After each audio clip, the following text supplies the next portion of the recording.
Hello everyone, welcome back to the channel. उम्मीद करती हूँ आप सब बहुत अच्छे होंगे, खुश होंगे, स्वस्थ होंगे और हम सब भी यहाँ बहुत अच्छे से हैं। और ये व्लॉग है 30 जनवरी का, हमारे आने के 2 दिन बाद से मैंने शुरू किया था।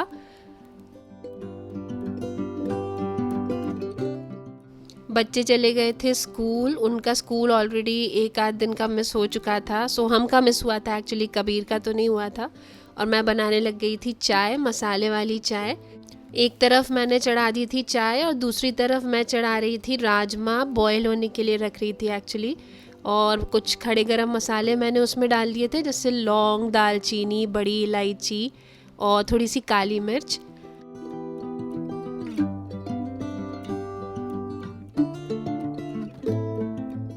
मौसम बहुत ही अच्छा हो रहा था, ना बहुत ज़्यादा ठंड थी ना बहुत कम ठंड थी, बिल्कुल अच्छा मौसम हो रहा था। बहुत ही प्लेजेंट सा मौसम था, ठंड तो लगी नहीं रही थी, तो मैंने कोई जैकेट वैकेट नहीं पहन रखी थी।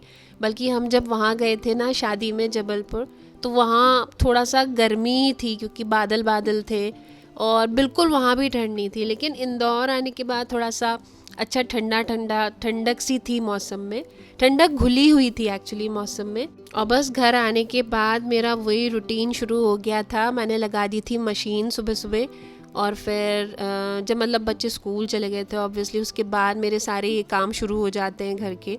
तो सबसे पहले तो कपड़ों का काम मैंने स्टार्ट किया, क्योंकि कपड़े ना जब आप कहीं जाओ तो बहुत ज़्यादा ही हो जाते हैं। कुछ मतलब मेरे तो ज़्यादा ही हो जाते हैं, हमेशा मतलब ज़रूरत से ज़्यादा हो जाते हैं। तो कुछ नाइट सूट थे 2-3, कुछ सूट थे नॉर्मल वाले, रेगुलर वाले, बच्चों के कपड़े थे, सुदीप जी के जीन्स वगैरह थे। तो समझ ही नहीं आ रहा था मुझे क्या करूं, कहाँ से शुरू करूं, कौन से कपड़े पहले धों। तो मैंने स्टैंड एक जो नीचे है, ये जो रखा हुआ है ना, ये मैंने बालकनी में रखा हुआ है। और एक स्टैंड मैंने ना छत पे भी पहुँचा रखा है। तो वो जो छत पे जो स्टैंड है ना, उसमें डायरेक्ट धूप आती है, तो वहाँ फटाफट सूख जाते हैं कपड़े। तो मैं यही सोच रही थी कि ये वाले स्टैंड पे मैं अपने कपड़े डाल लेती हूँ, और छत वाले स्टैंड पे मैंने पहुंचा दिए थे सुदीप जी के और बच्चों के कपड़े। तो वो फटाफट 1 घंटे में सूख करके और रेडी हो गए थे। फिर मैंने वापस एक लॉट वहाँ पे पहुंचाया था छत पे, और सुदीप जी का यही काम चल रहा था। वो ऊपर बाल्टी में कपड़े ले ले करके छत पे सुखा सुखा के आ रहे थे और मैं उनको धो धो करके देती जा रही थी। कुछ ऐसी शुरुआत हुई थी दिन की।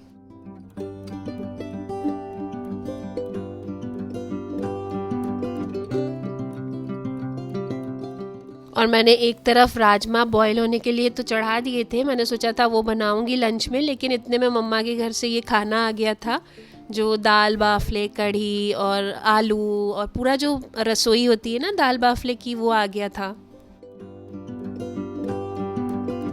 तो खाना पीना तो हमारा हो गया था। वही जो मम्मा ने दाल बाटी भेज दी थी घर से, वो सब हमने सभी ने खा ली थी। सुदीप जी खा के ऑफिस चले गए, बच्चे चले गए हैं अभी नानी के यहाँ वापस, क्योंकि उनको वहाँ पे अभी थोड़ा सा, उनको वहीं अच्छा लग रहा है, अभी वहाँ पे रौनक है थोड़ी, शादी का घर है तो ऑब्वियसली। तो मैं यहाँ पे इसलिए रुकी हूँ क्योंकि मेरे ऑब्वियसली सारे काम बचे हुए रहते हैं घर के, तो वो तो मुझे करने ही है और आप लोगों के लिए वीडियो भी एडिट करके देना है। तो मैं यहीं रुक गई थी, बच्चे आएंगे शाम को। और वो मुझसे बोल रहे थे कि हम लोग राजमा चावल खाएंगे शाम को, क्योंकि वो भी बोर हो गए अब थोड़ा सा बाहर का हैवी हैवी हैवी खा खा के। तो उनको थोड़ा सा राजमा चावल की इच्छा थी, तो इसीलिए मैंने राजमा चावल पहले से तैयारी करके रखी हुई है कि कभी किसी को भी खाना हो। सुदीप जी भी ऑफिस से जल्दी आने का बोल रहे थे, तो हम लोग रात को राजमा चावल ही खाएंगे। और अभी बज रहा है ऑलमोस्ट 5, 5:15 का टाइम हो रहा है। और अब मैं जाने वाली हूँ किचन में, क्योंकि मैं बनाऊंगी राजमा। मैंने ऑलरेडी जो गला करके और प्रेशर कुकर में सीटी मार करके रखे हुए हैं, बहुत अच्छे से गल चुके हैं वो, और बहुत अच्छी खुशबू भी आ रही है उसमें, क्योंकि वो गरम मसाले, जो खड़े गरम मसाले मैंने उसमें डाले थे ना, तो वो बहुत अच्छा खुशबू फ्रेग्रेंस छोड़ रहे हैं। अभी तक भी पूरे किचन में खुशबू खुशबू हो रही है। तो बस मैं वो करूँगी और उसकी रेसिपी मैं आपको देती हूँ। राजमा जैसे मैं बनाऊंगी, बहुत अच्छे बिल्कुल अलग तरह के राजमा बनाऊंगी मैं, बहुत ही सिंपल लेकिन बहुत ही टेस्टी और बहुत अच्छे फ्लेवरफुल। तो आप ज़रूर देखिएगा रेसिपी और ज़रूर ट्राई करिएगा इनको। और ये देखिए मैंने यहाँ पे कैसे जैकेट पहन करके रखी हुई है पूरी, और मतलब पूरा मैंने जिप करके रखा हुआ है ऊपर तक, क्योंकि मौसम वापस से ठंडा ठंडा सा हो गया है। कल यहाँ पे रात को बारिश हुई थी और करीब 12-1 बजे के आसपास बारिश होने लग गई अचानक, और बस मौसम बिल्कुल वापस से तेजी से ठंडा ठंडा हो गया है। सुबह से धूप बिल्कुल ऐसी हल्की हल्की सी धूप है, और फिर बीच में तो गायब ही हो गई थी धूप, दोपहर में तो मतलब गायब ही हो गई थी। और अब जैसे जैसे शाम ढल रही है ना, तो वापस ठंडी हवाएं लग रही हैं और मौसम ठंडाता जा रहा है। तो भाई मैं तो फिर वापस से मैंने बहुत कोशिश की कि ना पहनना पड़े मुझे गर्म कपड़े, क्योंकि ना गर्म कपड़ा पहन लो, जैकेट वगैरह, तो काम उतनी तेजी से नहीं हो पाता है, स्पीड थोड़ी स्लो हो जाती है काम की। तो लेकिन ठंड लगने लग गई और फाइनली मैंने जैकेट निकाली और फिर मुझे पहननी ही पड़ गई।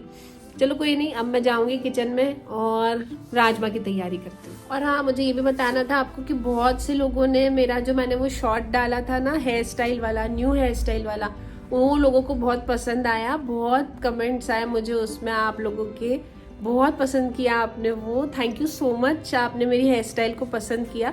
लेकिन ये है कि वो जो हेयर स्टाइल थी ना, कुछ लोगों ने उसके बारे में मुझसे पूछा भी था, तो मैं वो क्लियर करना चाह रही थी।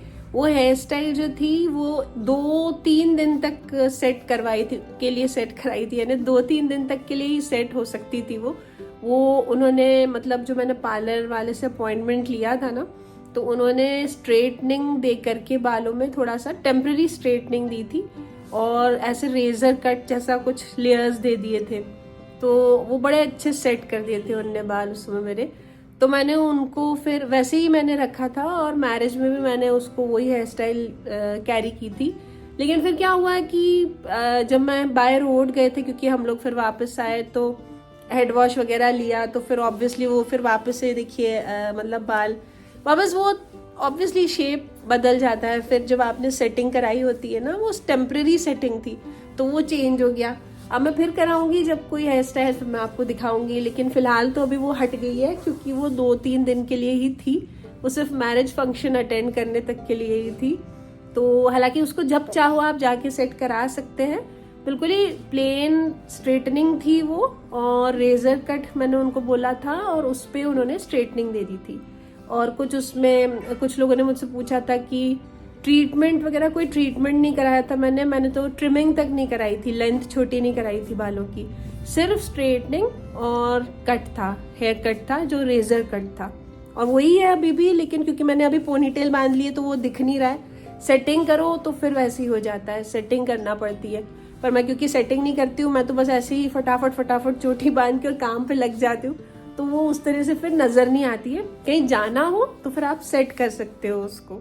और मेरे कुछ व्यूअर्स ये भी बोल रहे थे कि मैं अपना स्पेक्स भी बदल लूँ, तो आप बिल्कुल सही कह रहे हो, मैं बहुत दिनों से अपने स्पेक्स बदलने का सोच रही हूँ, तो बस अब टाइम आ गया है, फटाफट से मैं जाऊंगी अपने स्पेक्स बदलने के लिए। And thank you so much for your suggestion, आप इसी तरह से सजेशन देते रहिएगा, और क्या बदलाव आप चाहते हैं मेरे लुक में, या जो घर है उसमें, या मेरी कुकिंग में, किसी भी चीज में। आपका व्लॉग है या आपका चैनल है, आप लोग बताएंगे कि आप क्या चाहते हैं, वही मैं काम करके दूंगी आपको।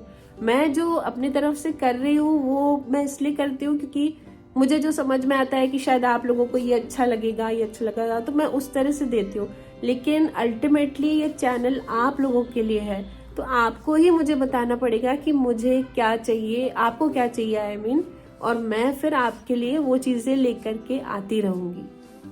और ये देखिए, मैंने राजमा को करीब 5 से 6 सीटी दे दी थी, तो कितने अच्छे से गल चुके थे ये, बिल्कुल एक एक राजमा बहुत अच्छे से गल चुका था। तो बस यही चाहिए था, इतना ही गला हुआ चाहिए था मुझे। और ये कुछ गाजरें थी जो मेरी बची हुई थी, तो मैंने फ्रिज में से निकाल ली थी, जाने के पहले मैं इनको फ्रिज में रख के गई थी, और बिल्कुल अच्छी फ्रेश बनी हुई थी वो अभी भी। तो मैंने सोचा था इनका मैं खीर कर लूँगी, वैसे पहले हलवे का मूड था मेरा, लेकिन बाद में मुझे ऐसा लगा कि खीर और अच्छी बन जाएगी, तो वही करूँगी मैं उसकी। और लेकिन क्या था कि अभी ना मौसम थोड़ा ठंडा वापस हो गया था शाम होते होते, तो मैंने यहाँ पे अपने लिए एक कप चाय चढ़ाने के लिए सबसे पहले गैस चालू करी, क्योंकि जब तक इस समय पे मैं चाय ना पी लूँ ना, मुझसे आगे के काम होते ही नहीं है, चाहे कुकिंग हो चाहे कोई भी काम हो, शाम को भी एक चाय के बाद ही गाड़ी आगे बढ़ती है फिर।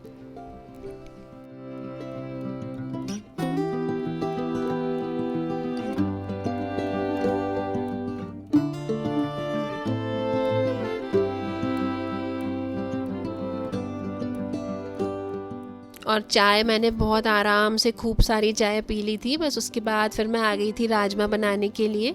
उसके लिए मैंने कढ़ाई में ले लिया था थोड़ा सा तेल, जिसमें डाला मैंने थोड़ा सा ज़ीरा, और अब मैंने डाल दिया है रैंडमली चॉप टमाटर प्याज, क्योंकि इसमें कुछ ऐसा फाइन चॉपिंग करने की ज़रूरत नहीं है, बिल्कुल रैंडम काट कर आप डाल सकते हैं प्याज टमाटर।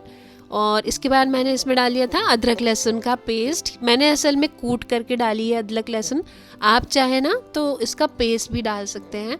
और इनको सारी चीज़ों को अच्छे से मिक्स दे देंगे और थोड़ा थोड़ा ढाक करके इनको सॉफ्ट कर लेंगे। मतलब हमारा जो पर्पस है वो है इस पूरे जो ये हमारी सारी जो वेजिटेबल्स हैं इनको सॉफ्ट करना और एक अच्छा सा टेक्सचर देना, सॉफ्ट टेक्सचर पे लेकर के आना है।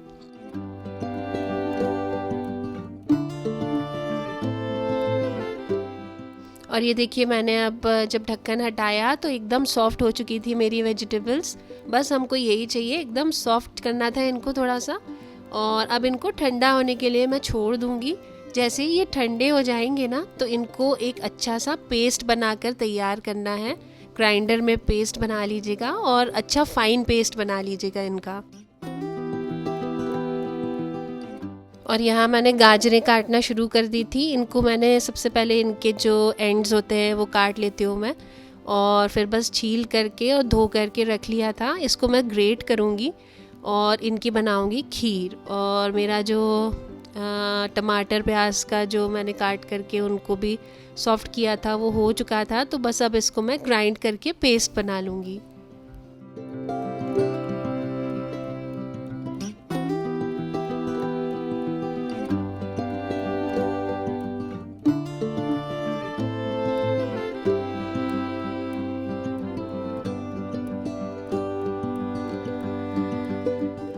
पेस्ट हमारा हो गया है तैयार। तो बस मैंने थोड़ा सा ऑयल लिया है और वो जो पेस्ट है उसको ऑयल में डाल दिया है। अब इसको हम थोड़ी देर चलाते रहेंगे, पेस्ट को थोड़ा सा और पकाएंगे हम। जो हमने पूरा पेस्ट बनाया था टमाटर प्याज लहसुन अदरक का, थोड़ी देर पकाएंगे। और इसी दौरान इसमें सारे मसाले भी डाल देंगे। मसालों में मैंने डाला था इसमें हल्दी पाउडर, थोड़ा सा कश्मीरी लाल मिर्च पाउडर और थोड़ा सा धनिया पाउडर।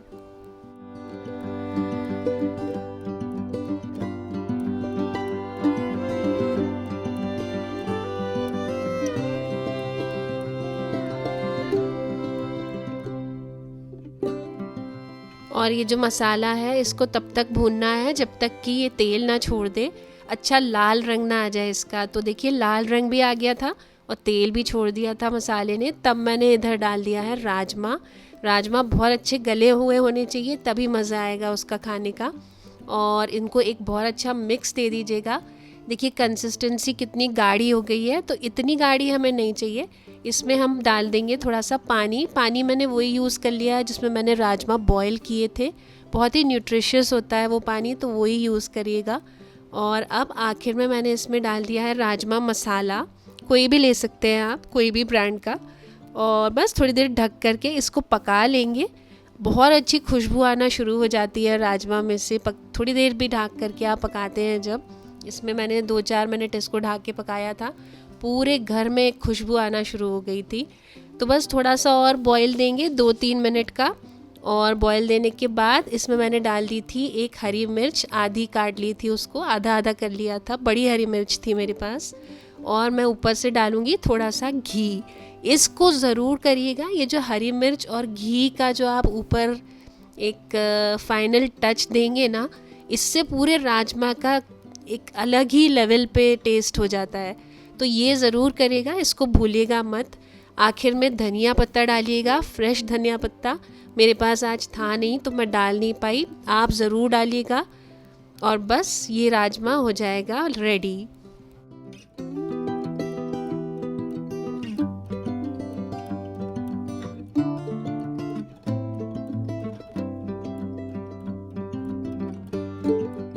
और आज राजमा बनाने का एक कारण ये भी था कि जब मैं वापस लौटी हूँ ना तो मेरे फ्रिज में कोई सब्ज़ी नहीं थी सिवाय कुछ बची हुई सब्जियों की। जैसे कि गाजर बची हुई थी मेरे पास, तो मैंने उसको निकाल लिया था इसीलिए कि इसको आज मैं कुछ अलग बना करके कंज्यूम कर लूँगी। तो गाजर का मैंने बनाना सोचा था खीर। और इसके लिए मैंने इसको बहुत अच्छा ग्रेट कर लिया सबसे पहले। और गाजर की खीर बनाते समय एक चीज़ ज़रूर ध्यान रखिएगा कि ये जो येलो येलो हिस्सा होता है ना गाजर का, हार्ड वाला, इसको यूज़ नहीं करना है, क्योंकि अगर आप इसको यूज़ कर लेंगे ना तो आपकी खीर में कड़वाहट आ जाएगी। तो कोशिश किया करिए कि जो नरम नरम गाजर हो, मोस्टली तो वही यूज़ करें। और कभी कुछ कड़क गाजरें आ भी जाएँ आपके पास तो वो आधा उसका जो नरम हिस्सा है वो ग्रेट कर लीजिए, और आखिरी में जो हार्ड हार्ड सा येलो पार्ट होता है उसको हटा दीजिए। यहाँ मैंने कढ़ाई में ले लिया है 2 चम्मच घी में मैंने थोड़ी सी सेवई डाल के इनको अच्छा गोल्डन ब्राउन होने तक भून लिया था।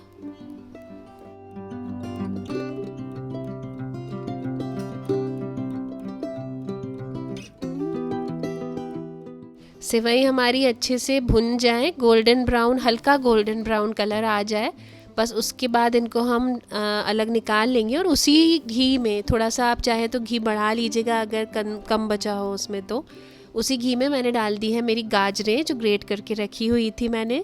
और इन्हें मैं तब तक भूनूंगी जब तक इनका मॉइस्चर अच्छे से पूरी तरह से गायब ना हो जाए, और मतलब गाजर अच्छी थोड़ी सी ड्राई हो जाए और पूरी तरह से घी में कोट हो जाए और पूरा मॉइस्चर उड़ जाए उनका, उस स्टेज पे ला करके इसको छोड़ देंगे।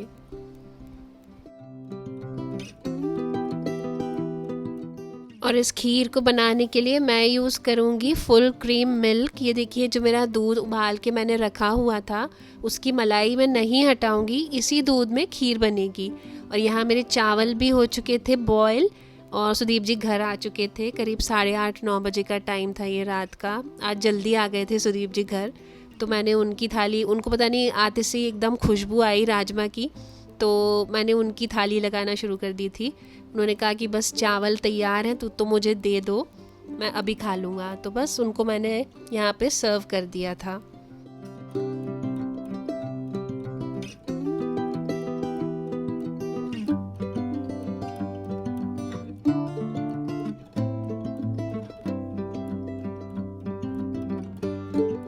और सुदीप जी ने कुर्सी किचन में ही ले ली, वहीं आकर के बैठ गए वो। उनको बहुत ही अच्छी खुशबू आ रही थी। उनको ना मैंने देखा है खाना खाने से ज़्यादा ना खुशबू पसंद आती है खाने की, तो उनको ना खुशबू खींचती है खाने की। तो वो कुर्सी लेकर किचन में ही आकर के बैठ गए थे कि मेरे को ना तेरे किचन में राजमा की बहुत अच्छी खुशबू आ रही है, खीर की बहुत अच्छी खुशबू आ रही है। तो एकदम एक एक्साइटमेंट में आकर के और किचन में ही आके बैठ गए थे।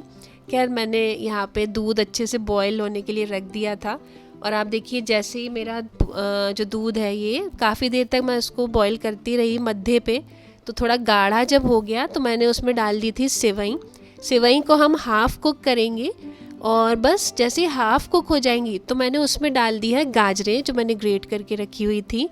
और हमारा जो दूध था वो ऑलरेडी आधा तो हो ही चुका था बॉयल करते करते। अब गाजर डालने के बाद थोड़ा और पकेगा तो ये गाजर सेवई एक साथ पकेंगी और बहुत अच्छी खुशबू आने लग जाएगी आपको, क्योंकि पूरा दूध कढ़ेगा धीरे धीरे धीरे धीरे। और आपको जब लगे कि अब बस ये कंसिस्टेंसी बिल्कुल ठीक हो गई है, थोड़ी गाढ़ी की तरफ आ गई है, उस समय पे आप शक्कर डाल लीजिए। जितनी शक्कर आप अपना मीठा पसंद करते हो, अपनी खीर को जितना मीठा करना चाहें उतना मीठा कर सकते हैं। हम मॉडरेट लेते हैं शक्कर, बहुत ज़्यादा भी नहीं बहुत कम भी नहीं। तो उसमें गाजर की थोड़ी अपनी मिठास भी होती है क्योंकि खीर में, तो आप उस हिसाब से लीजिएगा। और ये देखिए कंसिस्टेंसी मेरी ये थी, मुझे इतनी ही चाहिए थी। आपको अगर थोड़ी और गाढ़ी करनी हो खीर तो और गाढ़ी कर सकते हैं।